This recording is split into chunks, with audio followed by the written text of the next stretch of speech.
to be a woman and to have a happy ending, and I'm saying that in air quotes, without a baby. I think that we are all sort of conditioned to believe that our happy endings are with a husband and a baby. Or the traditional family look. And the traditional family look, but that also you're sort of not complete as a woman until you've had a baby. Yes. I'm at the stage where I don't know, I'm considering doing it on my own, but I'm also considering that my life is actually really good. Disrupt my very comfortable lifestyle by becoming a single mom. Well, let's dive into your book and like how this came into fruition and how you wrote Eggs Unscrambled and where that story initially came from, or like what life events caused you to write the book.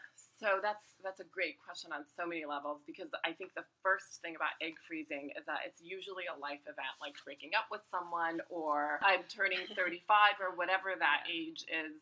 And so what I'm hoping to do with this book is to make sure that it's no longer a reaction, rather a proactive measure that women start to take even as early as in their 20s.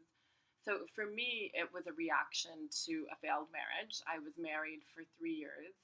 We tried to have babies for most of those 3 years. By the time that my ex and I were going to move on to IVF, we decided actually we wanted to take a break from our marriage.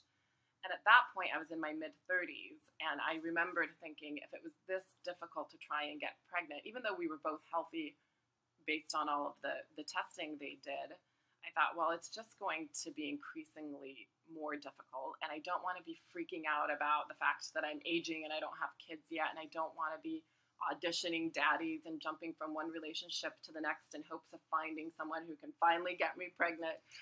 So I decided to freeze my eggs